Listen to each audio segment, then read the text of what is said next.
tentang zakat fitrah, karena ini sudah mendekati zakat fitrah kurang lebih 1 minggu. Disebutkan sebuah ayat yang mengatakan khudh min amwalihim shadaqah tutahhiruhum dan seterusnya.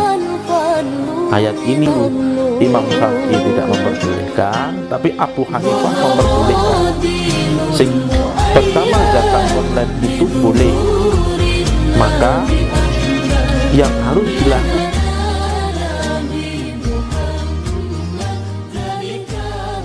Assalamualaikum warahmatullahi wabarakatuh. Waalaikumsalam warahmatullahi wabarakatuh.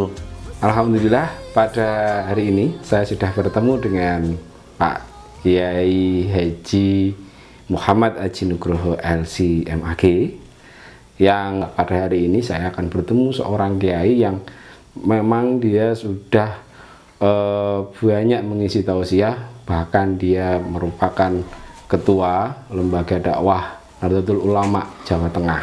Nah, siapa lagi kalau yang tidak kenal dengan beliau.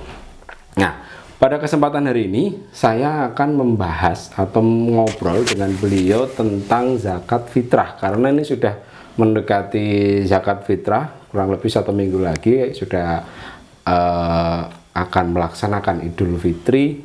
Saya mau menanyakan ini menurut pandangan dari Pak Yai Aji tentang zakat fitrah yang sekarang di tengah pandemi corona ini, apakah diperbolehkan menggunakan online atau seperti apa? Monggo Pak Aji. Bismillahirrahmanirrahim. Assalamualaikum warahmatullahi wabarakatuh. Alhamdulillah bil alamin wa bihi nasta'inuhu ala umuri dunya waddin. Shalatu wassalamu ala asyrafil anbiya'i wal mursalin wa ala alihi washabihi ajmain, amma ba'd. Di dalam Quran disebutkan sebuah ayat yang mengatakan khudh min amwalihim shadaqah tutahhiruhum dan seterusnya. Ayat ini memberikan informasi bahwa zakat itu adalah perkara yang sudah dianjurkan, bahkan ditentukan oleh Allah. Dan aturan itu tertulis banyak sekali di dalam anjuran-anjuran yang ada di dalam Al-Quran maupun Al-Hadis. Oleh karena itu, Allah menggaransi orang yang telah melaksanakan zakat maka akan diberikan kemenangan. Dalilnya mana? Qad aflaha man tazakka. Maka di sini menjadi legitimasi bahwa orang yang sedang melaksanakan zakat sesungguhnya orang tersebut sedang meraih kemenangan. Maka definisi zakat itu maknanya adalah an-namu wa ziyadah. Namu ini berkembang, ziyadah ini bertambah. Kedua makna ini erat kaitannya dengan sebuah istilah yang kita kenal dengan istilah barokah. Maka keberkahan rizki itu sebenarnya bisa diukur atau diukur sejauh mana rizki itu mampu memberikan manfaat bagi orang lain. Ukuran inilah yang kemudian umat muslim semangat dalam menjalankan perintah tersebut. Di dalam menunaikan perintah, salah satunya adalah berzakat. Lah, zakat ini macamnya banyak sekali. Ada yang diistilahkan dengan zakat mal, ada yang istilahkan dengan yang berkaitan dengan Ramadan ini, khusus penyebutannya namanya adalah zakat fitrah. Nah, biasanya zakat fitrah ini dilakukan oleh setiap umat seorang muslim setiap Ramadan, di akhir Ramadan menjelang sholat Id, karena batasnya jelas. Yang namanya zakat itu kan harta yang dikeluarkan dalam waktu tertentu dengan bentuk yang sudah ditentukan. Maka proses inilah yang kemudian tidak bisa mencari waktu tersendiri, membuat bentuk tersendiri, karena sudah diatur oleh aturan-aturan agama. Maka zakat fitrah sudah diatur kapan dikeluarkan, kepada siapa pentasarufannya. Nah, itu dalam kondisi normal. Yang jadi pertanyaan oleh saudara Gus Jidni ini adalah bagaimana ketika berzakat fitrah ini di musim pandemi semacam ini. Tapi sebenarnya ada penilaian yang menarik menurut saya. Boleh nggak zakat fitrah itu selain beras misalnya? Pertanyaan ini sebenarnya pertanyaan yang paling dasar dulu. Di situ ada dua qaul. Kalau saya baca, pertama di dalam kitab Majmu' Syarih Muhadzab juz 6 halaman 113, ini menarik. Kenapa Imam Syafi'i tidak memperbolehkan zakat menggunakan uang? Tapi menarik, kalau Abu Hanifah mengatakan memperbolehkan pembayaran zakat fitrah, maka uang yang digunakan untuk membayar zakat fitrah itu mengikuti kadar daripada harta yang harus ditasarufkan dalam zakat. Nah, dari sini ada dua qaul dulu. Imam Syafi'i tidak memperbolehkan, tapi Abu Hanifah memperbolehkan. Sehingga dari kebolehan itu ijtihad di zaman sekarang ini menyebabkan seseorang, kan agama itu mengatur yassiru wala tu'assiru, permudahlah jangan engkau buat susah. Sehingga istilah mempermudah inilah yang menyebabkan ijtihad kita bisa menggunakan uang karena pertama kita kesulitan untuk mendapatkan beras yang biasa kita makan dan lain sebagainya. Maka hitungan-hitungan itu menjadi hitungan-hitungan yang pasti yang tidak bisa dikurangi karena mengikut kadar hitungan yang sudah dihitung menurut syarat tertentu. Nah, yang menarik saat ini adalah bolehkah zakat fitrah itu dilakukan secara online? Betul. Maka jawabannya boleh. Maka jawabannya boleh. Ketika boleh, apa dasarnya? Gitu loh. Mewakilkan untuk penyaluran zakat sekaligus meminta berniat untuk berzakat, ini bagaimana prosesnya? Ini kan dua hal yang menarik. Satu, melaksanakan. Jadi setiap amal ibadah yang kita lakukan kan tidak pernah yang namanya diterima oleh Allah kalau tidak ada niat yang jelas. Dan dalil ini jelas di dalam Arba'in Nawawi juga dijelaskan innamal a'malu binniyat wa innamal likulli imri'in ma nawa dan seterusnya.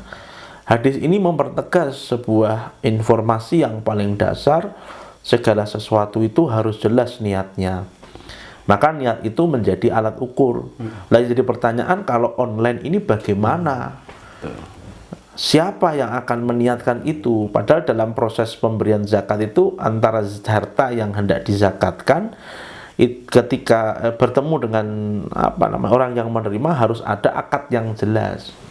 Nah, oleh karena itu, pertama zakat online itu boleh. Maka yang harus dilakukan oleh orang yang hendak berzakat, istilah kita disebut dengan istilah muzaki, dia harus memberikan amanah kepada siapa? Kepada amil atau panitia kalau kita kenal, agar panitia faham dengan apa yang harus dilakukan oleh orang yang telah melakukan zakat online. Maksudnya bagaimana? Ketika pentasarufan, niatnya itu harus merujuk kepada si muzaki.